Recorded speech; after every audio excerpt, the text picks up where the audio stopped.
Last week, Enhanced Formula One visited the contentious Jeddah circuit, and uncharacteristically, an amount of that contention was about the on-track battles and not the geopolitical implications of being there in the first place. Many drivers charged through the field, but two of note were Lewis Hamilton and Kamui Kobayashi, as they made contact with the Turn 4 wall and had their days interrupted. Bo Petrini, you know him as Nifty, hey that's me, also had a run-in with the Turn 4 wall early on, and Red Bull's Sergio Perez was involved. But it wasn't all contact, some truly great battles were had up and down the grid all night. What started as pack racing strung out to the point where clusters of competitive cars were corked behind lapped cars lacking pace entirely. This led to mayhem on several occasions. In a last lap lunge, Robin Freins squeezed us along the inside wall of lucky number turn 13, and we had to settle for 8th. Max Verstappen went 2 for 2 on wins so far, and the two Ferraris rounded the podium. In the spring season point standings, Verstappen is understandably out front, but Sainz is still hanging around, still within touch after only 2 races. Fascinatingly, Ferrari actually leads the constructor standings. Verstappen is literally perfect in the points, but Perez only has contributed 20 in comparison to his teammates' 86. For my effort this season, I'm holding 6th in the standings, and our Toyota Gazoo racing team is 3rd in the constructor standings, just ahead of Cadillac's Andretti. But that was last week, and Enhanced Formula One now travels across the Red Sea to our first novel entry to the Formula One season. Welcome to Egypt and the Giza necropolis. This semi-permanent venue is a creative exploration by the always clever modder all along the racetrack. Connecting and expanding real-life service roads to the southwest of the Great Pyramids, this track will be a suitable challenge for us and all of Enhanced Formula One today. As you'll recall, Enhanced Formula One has 2 sprint races to set each side of the grid, with some cars going home. The B Sprint started this weekend's action. By course design, the first turn is a tight hairpin, and as you'd imagine, wheel-to-wheel action was on tap. But even before arriving to the first turn, Yuki Tsunoda in the V-Carb car was slow off the line. When combined with a quick jump from Felipe Nasser, the two collided before even crossing start-finish. While no damage was apparent as the sprint went on, both fell rearwards. Frederic Vesti was another driver experiencing troubles in the sprint, letting Stroll by early on and coming under siege from the back half of the grid. The most excitement came at the start of the last lap, as Andretti's rookie driver Felipe Drugovich sent Carlos Sainz up and over in turn 1. Somewhat miraculously, Sainz's car landed upright and he was able to get going again, coming away above the cut line for the Grand Prix. However, this is the second time in 3 qualifying sprints that drama has found the Spaniard. And despite the perceived egregiousness of the contact, the stewards ruled that Drugovich was entitled to a line through the corner that Sainz chopped down on, a ruling most in the paddock questioned the veracity of. But it meant that the Brazilian rookie came home in P1 on the B Sprint and would take the B-side front row grid starting spot for the Grand Prix. In the A Sprint, action was tense immediately. Side-by-side racing through the first few turns gave way to targeted strikes throughout the passing zones. On the back foot early were the BMW of Rene Rast and the Hoonigan Ford of Brendan Hartley.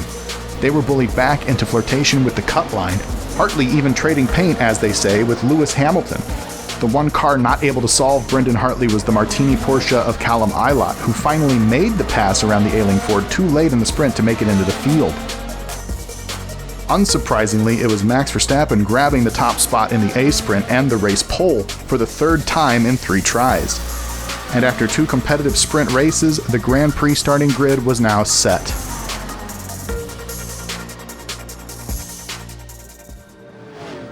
Welcome to round 3. It's the Egyptian Grand Prix. We're in the necropolis at the foot of the Great Pyramids of Giza, and as the sounds of the fictional Trans-World series echo off the remaining wonder of the ancient world, let's take a look at who did not survive their sprint qualifying rounds. This new facility only has 20 grid spots, so enhanced as we may be, the classic Formula One grid size is what we have today. This means that these 24 drivers are headed home early. If you total the points from the first 2 rounds for the drivers failing to qualify, you get 59 scored points on the sidelines. Brendan Hartley, Valtteri Bottas, Neil Yanni, Nick De Vries, Callum Ilott, and Frederik Vesti won't be adding to their point totals today. Also, simply starting this Grand Prix guarantees 1 point scored, as the point system was expanded to 20 to accommodate more than doubling the amount of teams and entries. So let's find out who is moments away from scoring a point. Here's your starting grid. In row 10, barely making it in, we have Lance Stroll for Aston Martin and Rene Rast for BMW. Row 9 features two names we normally expect more towards the front, Sir Lewis Hamilton and Carlos Sainz. I'd expect Sainz to make big moves forward, and only the Pharaohs can help Drugovich if Sainz attempts wheel-to-wheel justice on the rookie for the altercation in the sprint race. Row 8 sees the lone entries for both Ford and Nissan, Brody Kostecki and Théo Pourchaire. Row 7 has Daniel Kvyat for Rebellion's Lamborghini outfit and Sebastian Bourdais in the Cadillac. Row 6, and wouldn't you know it, just like last week, this week the McLarens of Oscar Piastri and Lando Norris will be starting side by side again. Halfway up now, row 5 features Robin Freins, the other BMW, and our Toyota Gazoo teammate Kamui Kobayashi. Row 4 is home to a couple of veterans, Sergio Perez starting 8th and Nico Rosberg starting 7th. And now we'll see the drivers who podiumed in their sprint races. Row 3 features George Russell in the Mercedes and Fernando Alonso in the Aston Martin. Row 2 is where we start from, dear viewer, as I'll start to the left of Charles Leclerc. And winning their sprint races, no surprise here, Felipe Drugovich shoots like a laser-targeted missile into a second-place starting grid spot, and Max Verstappen accumulates another pole point to cash into his championship bank.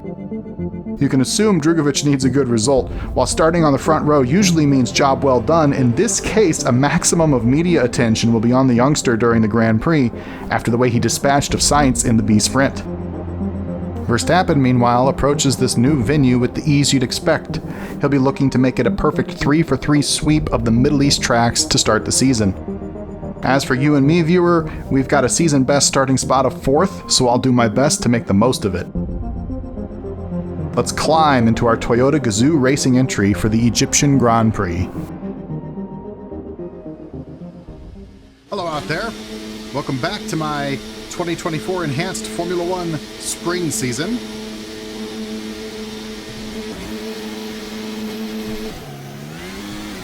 Even though it's the middle of July right now. Might be a little behind my schedule. This is round 3. We started 4th, but we've already fallen back to, looks like 7th, alongside our teammate Kamui Kobayashi. So where the heck are we? Part of the enhanced part of the enhanced Formula One series I'm running, of course we know we've added cars, some of which are trying to throw us off the track. Oh no, wait, that's a normal F1 car, never mind. Thank you, George Russell. But part of the enhanced part is adding cars and teams, of course. We've seen that already. But part of it is adding locations, adding tracks. Some of them might be revivals, and some of them might be fictional or semi-fictional. In this case, we are at the Giza necropolis in Cairo, Egypt. Also known as at the foot of the Great Pyramids. And so, where does this track come from? It comes from Patreon user All Along the Racetrack. I highly recommend their Patreon. I'd say they come out with about 2 to 4 tracks a month, and they're mostly this kind of style, where it's an F1 style. Look at those pyramids just basking in that sandy sun. Just so picturesque. I've been so excited to run this for a couple of weeks, ever since I came up with the idea and I started, putting the work in to get the AI right and all that.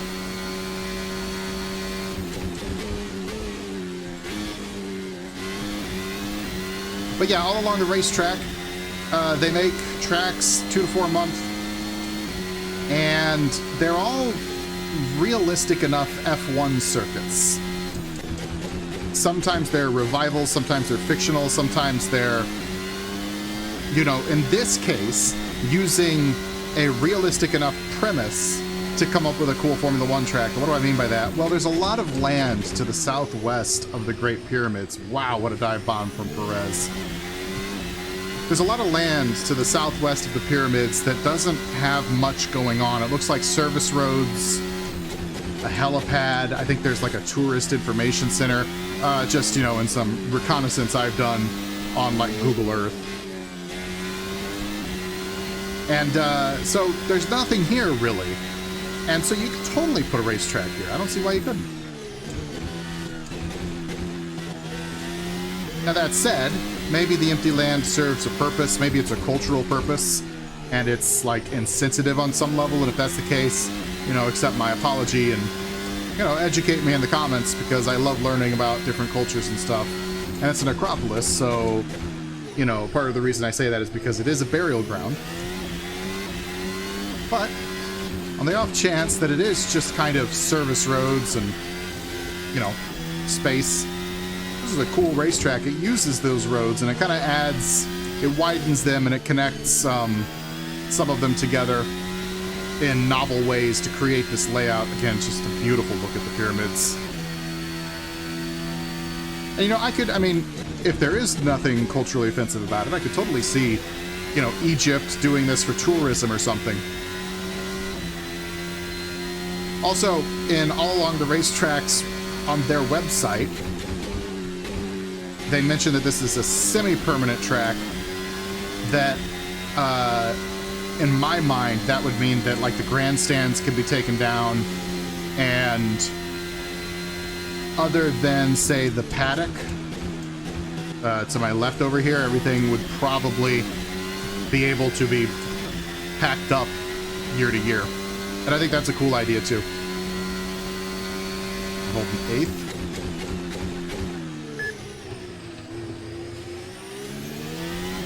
Yeah, I think that's so clever. Just looking at a map and saying, hey, it'd be cool to have a racetrack here. What kind of layout can I build out of what's already here? There's another one I was considering, and it might show up, that all along the racetrack made in, I think it was Bangladesh, and it uses an old military airport. I might be wrong. It might not be Bangladesh, but again, it's all along the racetrack doing it. And yeah, it's just sitting there. It's a disused airport, right? You can totally make a racetrack out of that. Why not? You know, and so these ideas are so novel and yet somewhat rooted in reality, and I appreciate that. Like, with enough investment, we could absolutely make this a real thing.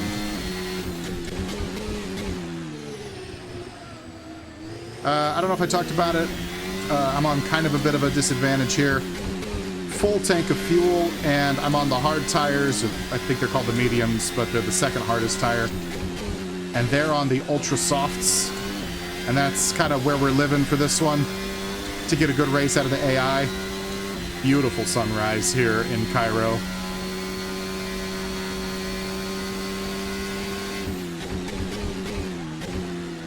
Yeah, you can't really sneak it up the inside there. I had to add the DRS zones, so if they seem like they're in a bit of goofy locations, that's why. The track did not come with them. I don't know if all along the racetrack would plan to release DRS zones, but if you guys want, I can upload them to a Google Drive and you guys can download them for your own personal racing. In the meantime, once all along the racetrack comes out with some, I would definitely assume just use theirs.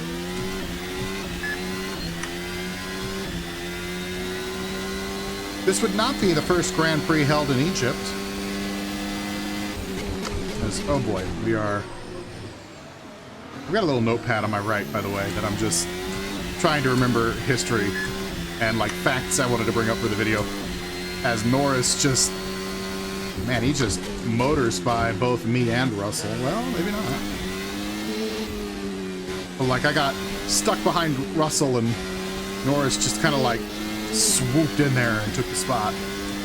Anyway, not the first Egyptian Grand Prix. That would have been, although it wasn't named such, but it would have been back in 1947. Kind of a triangle-shaped track. I've got a mod for that too, but it's very 1947. It's just like, I don't know, probably like a mile and a half long, and it's just like connected streets on this island in the Nile River. But it was won by Franco Cortese, maybe?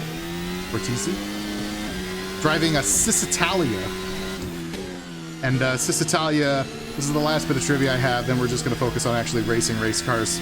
Cisitalia was a sports car manufacturer in the 40s, 50s, and 60s from Italy. And they went bankrupt in 64. But when you look at some of their cars and stuff, you would look at that and think, oh, that's an old Ferrari. So it is kind of a cool sort of, like, if I were ever to get into the livery game again, and I would make a Formula One skin, I might make like a Cisitalia revival team or something. That would be really cool. They were based out of Milan, I think. So anyway, that's it. Let's put our head down now. Enjoy the scenery. Enjoy the scope here as we get to work climbing up the grid, hopefully. I don't know why I didn't get DRS there. Really felt like I should have.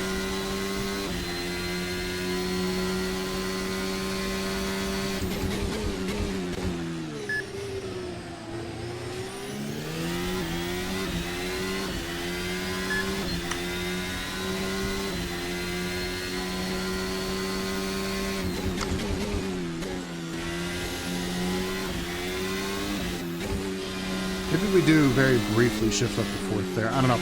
Because it's so hard to figure out where you're going to make the car chug by going up to fourth and then immediately right back down to third. We got to run on Norris. Can we go anywhere with it? This is such a weird corner complex. All of them are weird, like in a good way. I mean, I don't know if I would call it Tilk exactly, but this is definitely a circuit design made to challenge a Formula One car and not a lot of other types of cars. Like, I'm sure I'll end up doing a Trans World Series race to put in the background of the grid, which you'd already know if you've watched the intro to the video. And when I do that, I'm sure this race is going to be really awkward.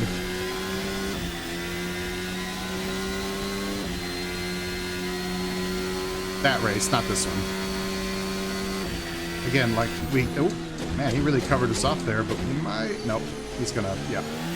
Every corner has like a corner setting it up that really makes it hard to make work as Teo Porcher threatening us on the outside, going through this complex, which I kind of hate that. That's my least favorite part of the track, is that little dip it makes back in after the corner there. If you just made that one turn instead of like three, you could have a pretty good passing zone, but instead you've got to file down to one lane pretty quickly.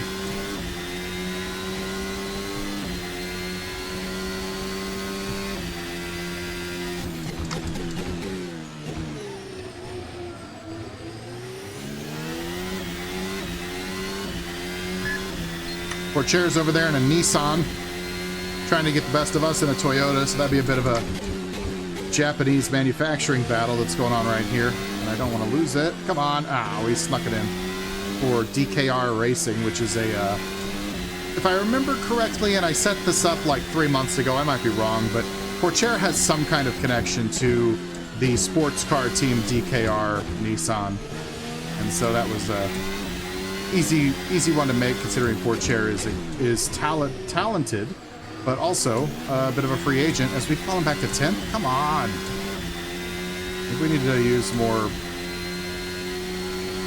battery right here. Just try to work our way through. I don't know. I mean, I put myself at a disadvantage so that this would be hard. I never like just winning in these AI races. It should be a challenge. If I'm going to say I'm going up against the best drivers in the world, right? Like, it should feel like that.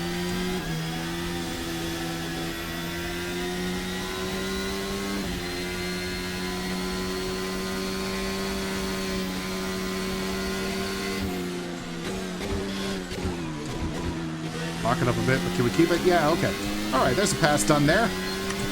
Get on the DRS, get into Alonso's slipstream.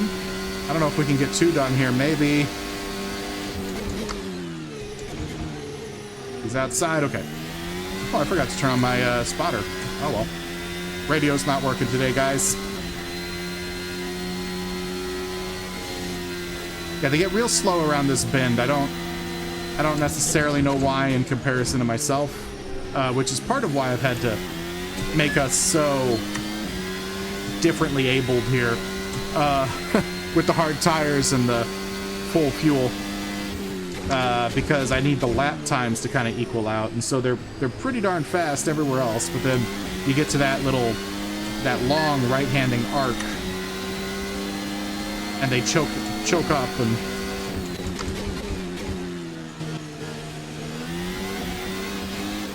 you just can't stay side by side through this section. I might try to not cover off the outside next time if that happens.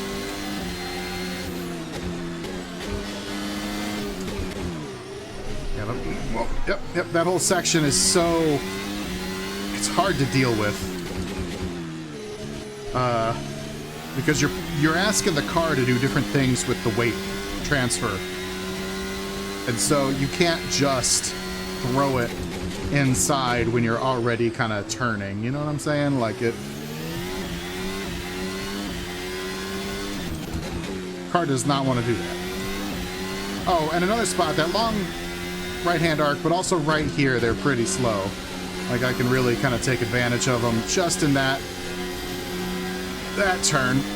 And then they get it back through this S section.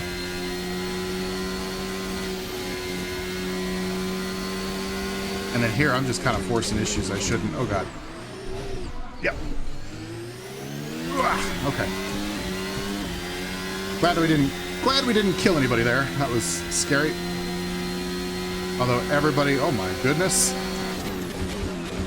Everybody around us has DRS. We didn't get it. That was scary. And it was like a lose-lose because I knew I was going to lose the spots. And I don't know, we were just getting absolutely bullied.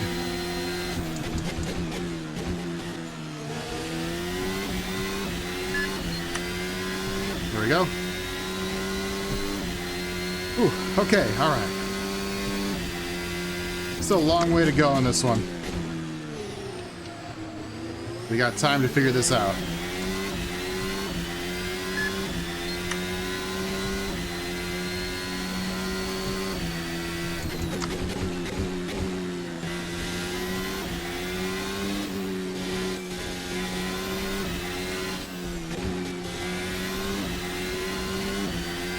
If you shift up to fourth, you don't have the same, like, I don't know, turning radius or whatever, and you go wide there. I don't know, it's a real tricky section, which is good. That's a positive thing. I sneak it up on Freen here. Still don't know how to say that man's name.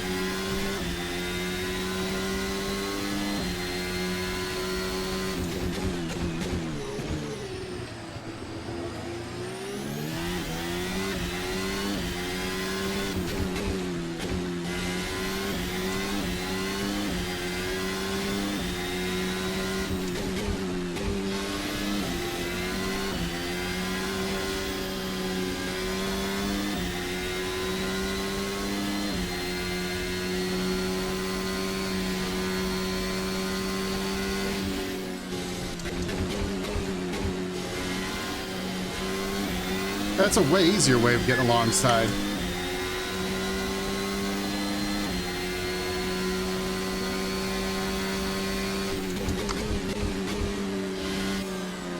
Yeah, it didn't stick though, did it? This is good racing, I'll say that. It's right on the edge though. I'm really feeling myself making sketchy moves.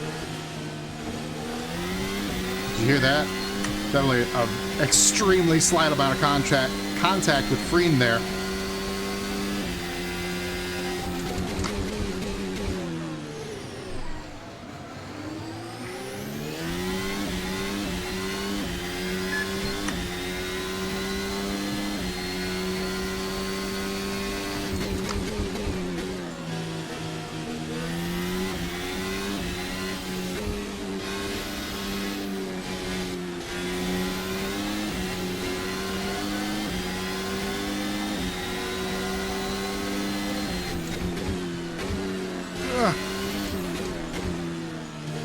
Oh, I thought he was going to fall out to us there. He hit that inside curb. I was afraid he was going to hit it and shoot left. But he didn't. He kept the control of it, and we got the position instead of getting cleared out. And that sun's in a hurry. It's rising quick.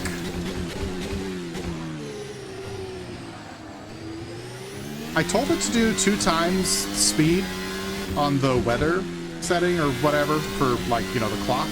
Like a day should be 12 hours instead of 24. But then in the game it doesn't say that, but maybe it took it anyway. I don't know. Either way, we're definitely getting a different shot of the pyramids now. Still, of course, a magnificent one. 7 wonder of the world indeed.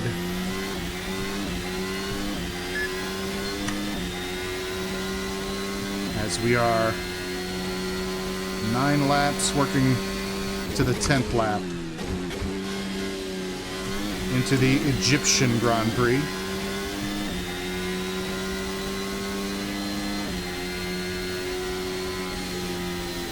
See, like, look at that closing rate. Like, that's why I have put so much disadvantage on me, because yeah, they might make it extremely difficult for me in different sections of the track, but I can just catch right back up through there.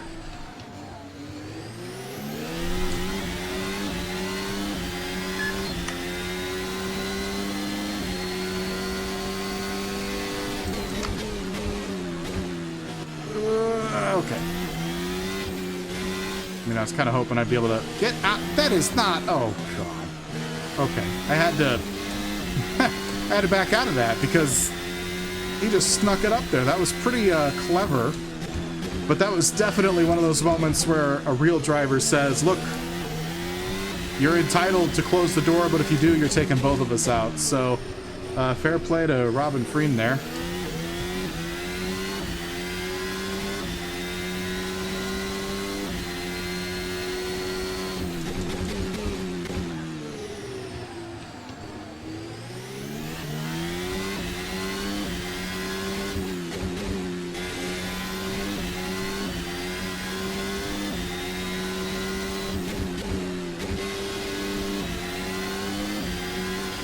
Climbing the hill up to the pyramids.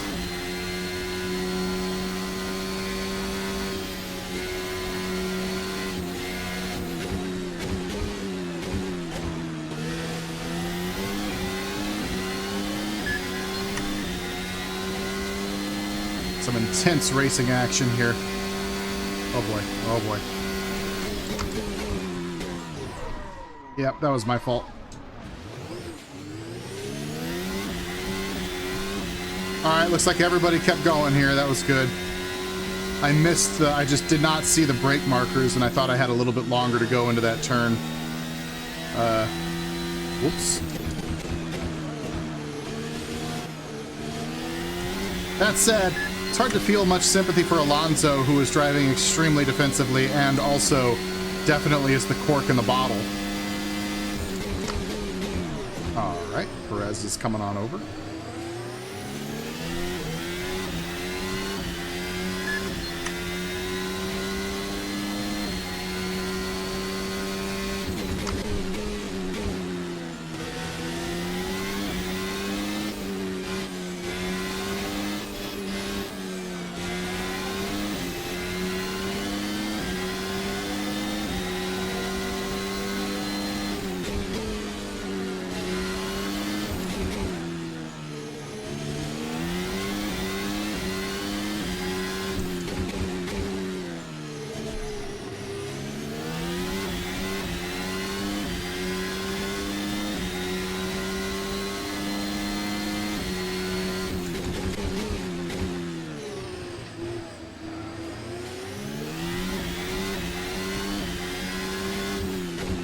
Keep in mind I started 4th, so 11th is kind of catastrophic if I'm being honest. The enhanced Formula Series that I'm running here, because I've basically more than doubled the amount of participants, I've doubled the point standings. So down to 20th gets points, so everyone's coming away here with points. because we've all qualified for the race. But still would like to work myself, you know, back towards where I feel like I belong. If I can get clear of the cars ahead, I can use these sections where I know I'm faster than the AI, like this section right here, where I have to be really careful because I know he's going to back up to me pretty drastically, right? Like this. Instead, you know, how much time did I lose throttling out there? That's where we're suffering right now. As I'm just about out of battery too. That's going to make things even harder.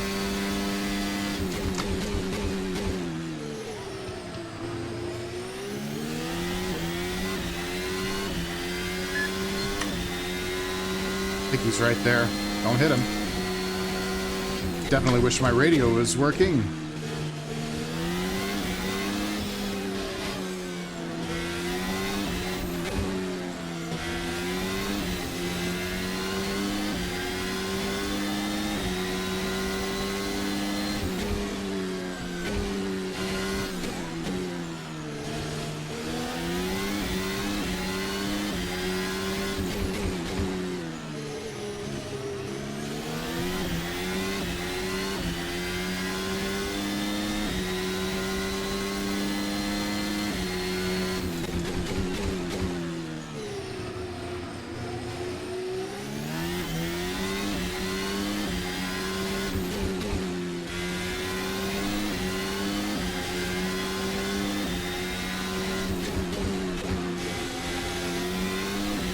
I don't know if I can poke it in there. That's such a tight corner, and the incline that you're going up.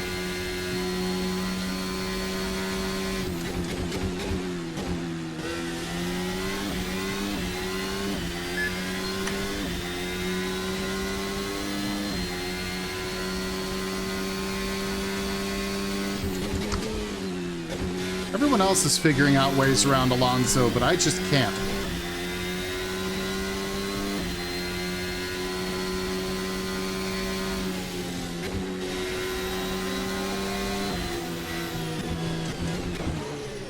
That might be one way. I mean, why are you so freaking aggressive with the blocking? Jeez. Get the fuck out of here. Oh, fuck off, I said. He, in fact, did not fuck off. How does he get the DRS? Rip.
Just park it in front of him. There we go.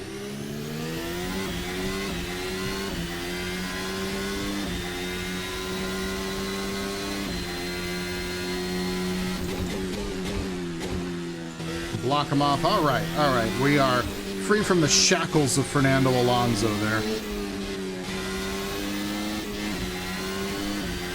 Now I expect we will gain a lot of space very quickly to the cars ahead, or to the cars behind, and come up on the cars ahead.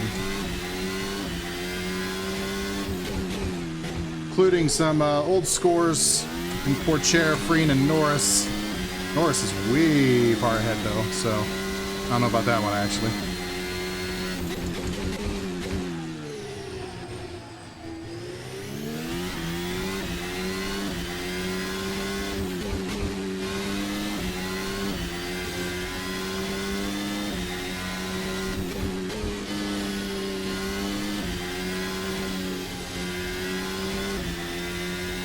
Now that we're not in a pack, I think we're going to be able to start picking them off pretty quickly.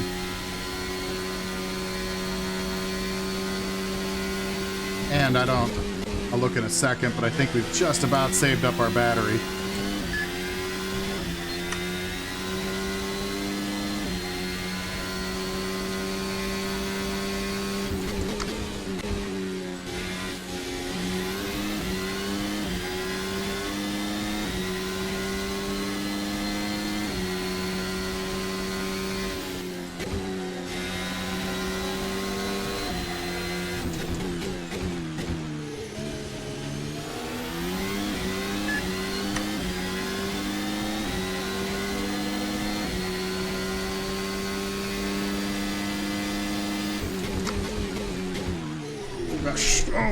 Oh gosh.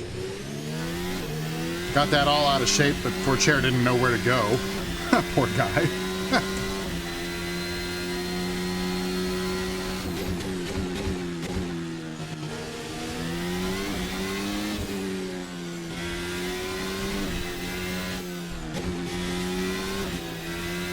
We're getting a little better. We're starting to feel out where we can pick our spots to run them out of track.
Looks like there's a huge battle behind us. It's the stack up on Alonso. You can just tell on the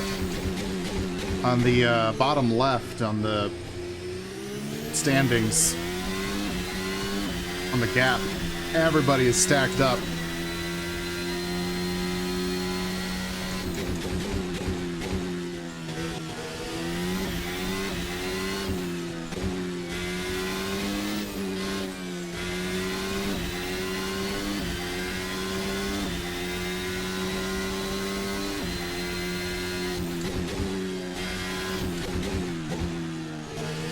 Going back to talking about the track and the creator, all along the racetrack has a website, and if you go there, you can get all these like fictional histories of when the track was built, and like in this case, it talks about significant investment from the city of Cairo, and like, you know, all this cool sort of fantasy history stuff. I really think all along the racetrack and myself are kind of cut from similar cloth in that respect. Like, I've been doing this AI stuff for a long time and kind of living in my own world, and here he's creating his own world, and I have a lot of respect for it. Not sure how, never mind. We probably have the same amount of social life is where I'm going with this.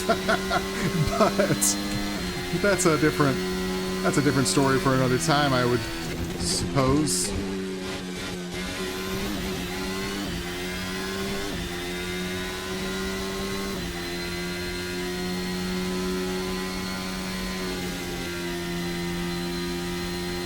Yeah, it must be doing the double time because I can look on my dash and it says the time is 7:37, and really, the race started at 6:30. Like, that's the time I programmed in. And so we're at about the 30-minute mark, and we're about an hour ahead. So, like, yeah, it must be double timing here, which is good. I want that. It gives me a bit more of a cycle through the day.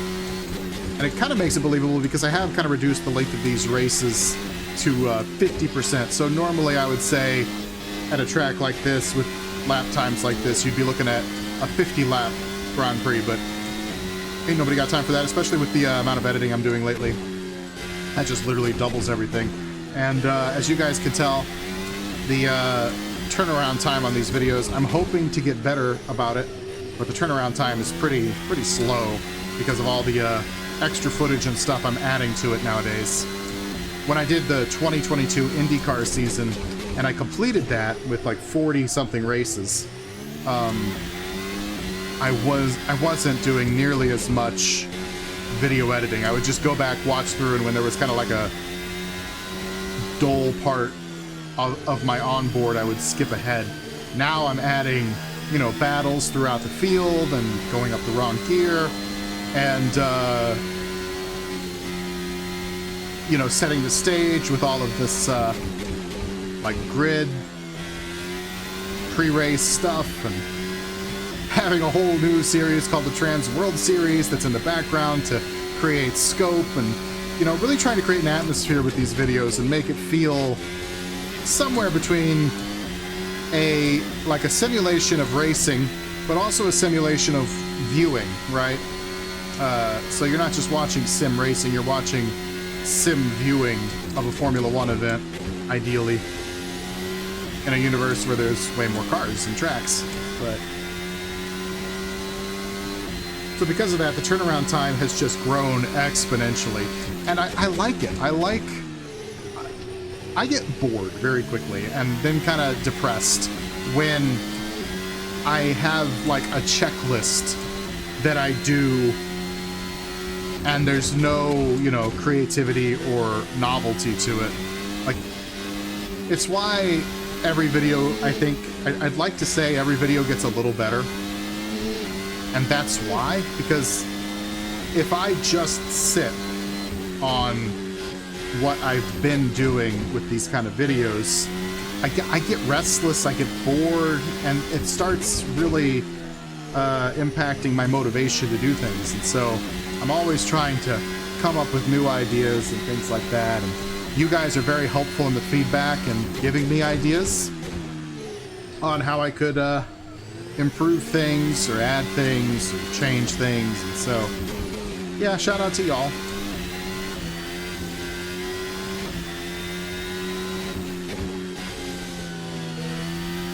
Oh, the sun's back. Sun's in an extremely blinding spot right there. Must have been behind some clouds or something. Whoa, I locked up. Must have been the right rear, I don't know. It just started slipping on me in a really uncomfortable way.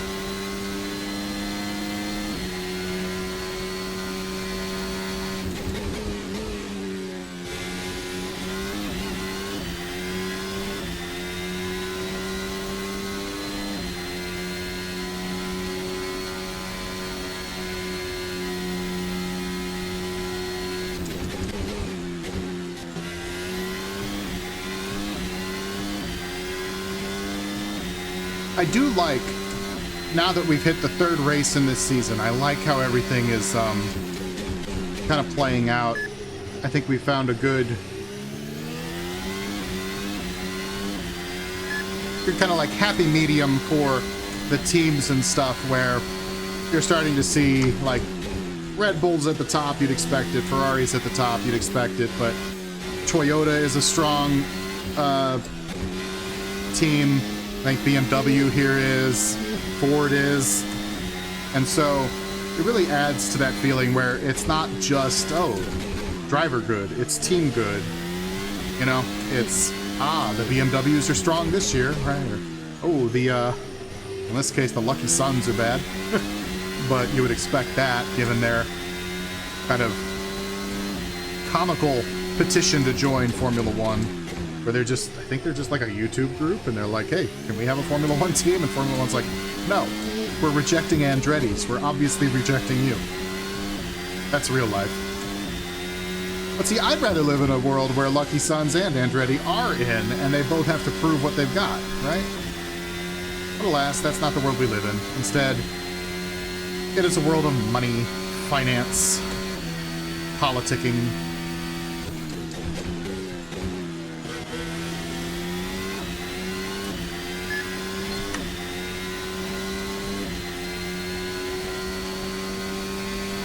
I definitely don't know about this DRS zone because, you know, there's just a couple of kinks through that section that are just a little fast with the rear wing folded down.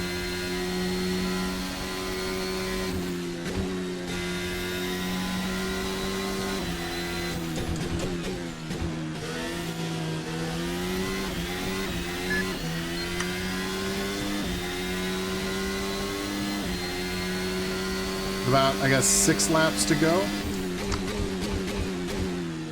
We are in striking distance of Freen.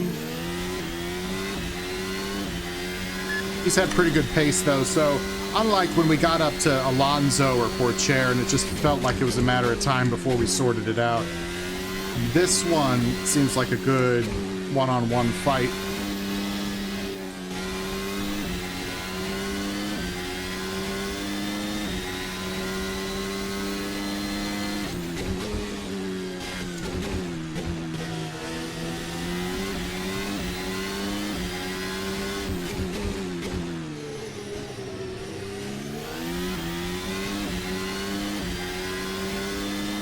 By the way, did anyone notice in my intro and some of the graphics I'm using that I've created an enhanced F1 logo? I took the F1 logo and then where it's an F, I put a bottom tail on it to make it an E, so it says EF1, right? Which also sounds like tornado designations, but that's kind of neither here nor there. Unless we go to Kansas. Look forward to the Kansas Grand Prix, I suppose. No, but seriously. I don't know, I thought that was clever. I love things like that. Like, there's been a touch of hockey content on the channel here, and I love the Hartford Whalers logo, which is a, you know, an H and a W that kind of makes a whale tail. Love clever design like that. Green is just keeping us behind in here. Of course, we know where we're good.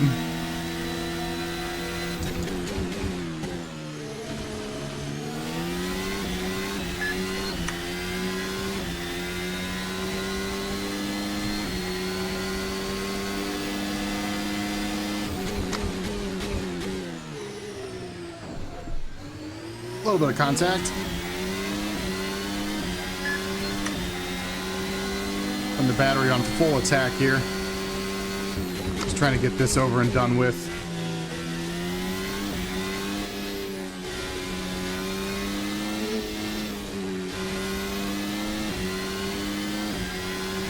That should stick.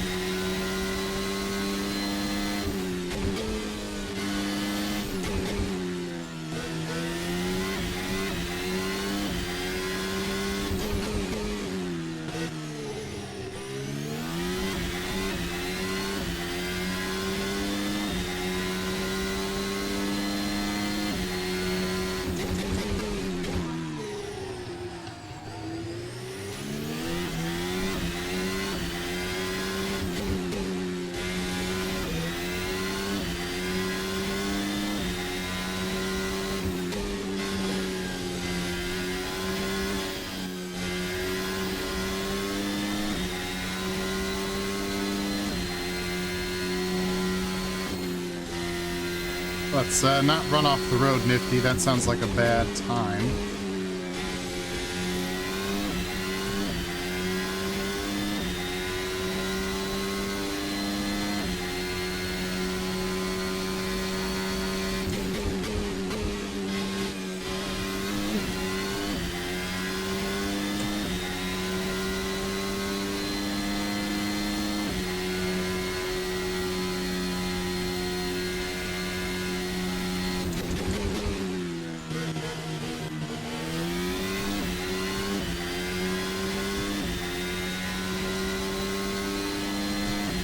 Got, was that 3 laps to catch Norris ahead?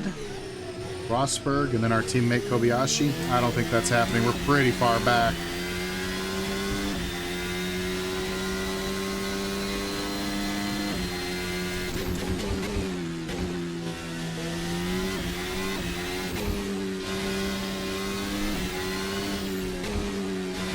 Once again, don't go up to 4th there.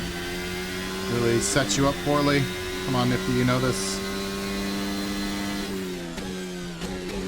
Yeah, can you feel like the back end chasing me through that section when I push it?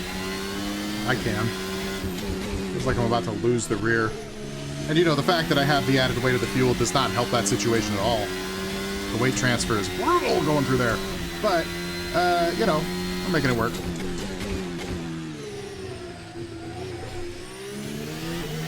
We haven't exactly lost Freen either. He's sticking around. That said, I did want to recharge the battery, which is kind of probably a little bit of a short-sighted idea,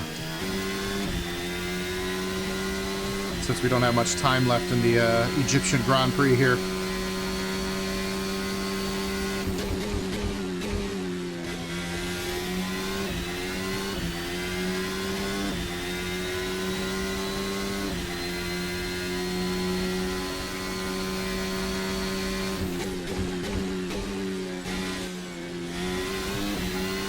Really don't favor that corner in particular.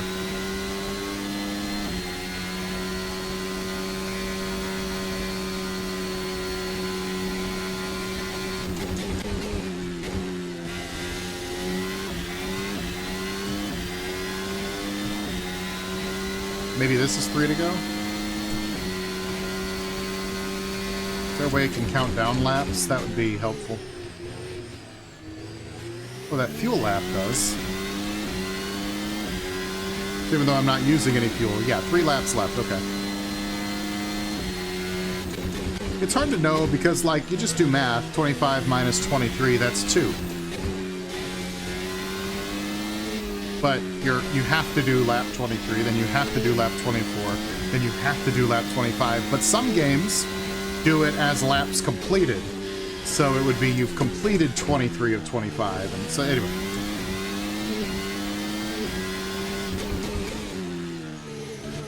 Just talking.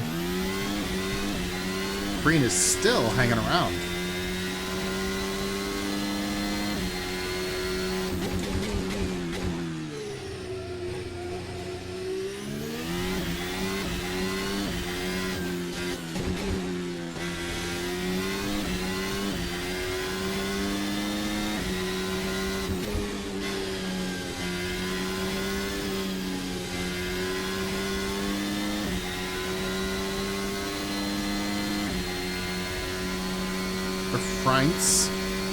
Greens?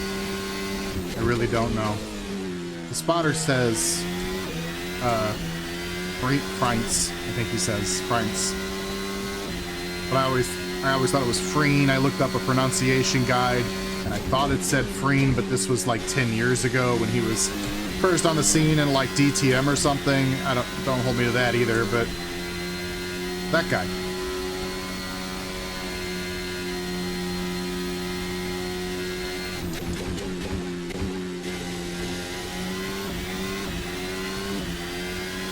Around with 2 to go now as I go up to the wrong gear.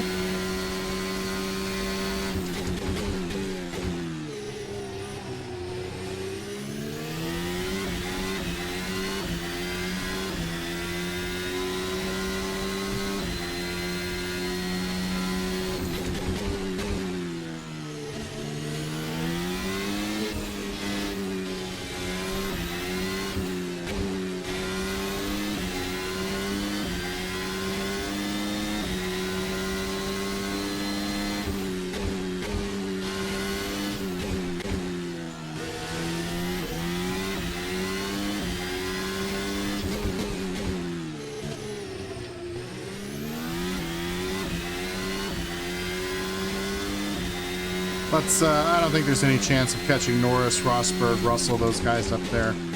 So let's save the battery for the last lap so that we can just ensure that we keep Friends behind us.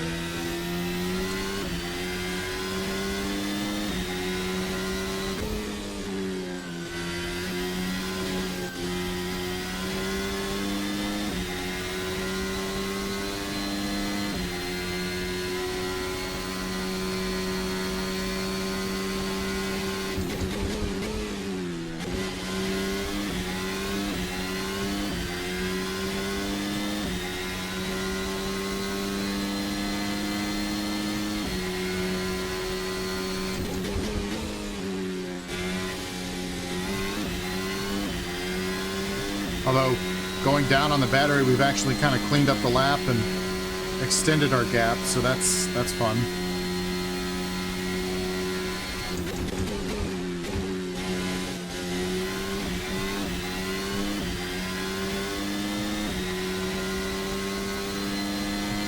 White flag, 1 to go. In Egypt. Take it all in, the imagination of all along the racetrack, creating a semi-permanent, semi-fictional, fantastic F1 layout here.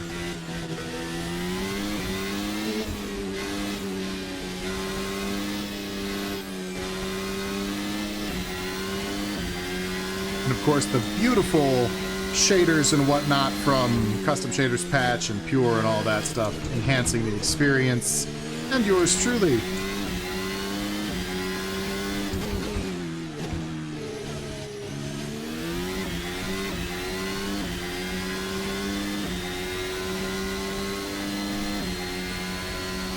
Shout out to architects like 4,000 years ago, by the way.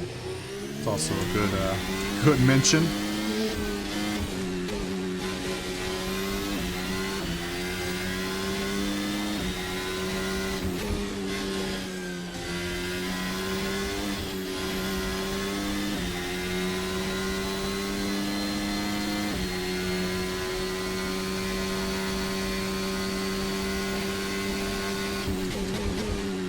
Say goodbye to the pyramids. We put them in the rear view mirror for the last time.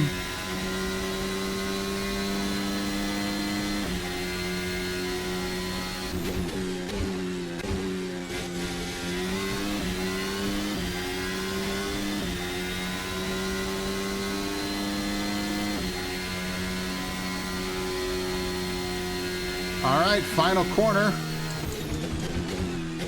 Checkered flag in the air. At the necropolis, we recover to 8th place. We started 4th. Here's a little bit of your post-race debrief. We started 4th, got shuffled back, probably because, you know, heavy fuel load. Like, we're talking the initial stages. Heavy fuel load, hard tires.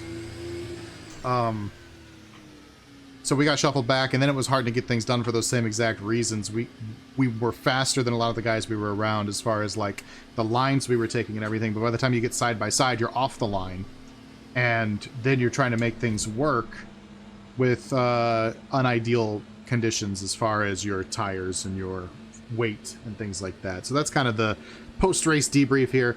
Over to post-race Nifty for a look at the bigger things. I see Drugovich finished 3rd. Congrats on the podium, young man, fictionally speaking.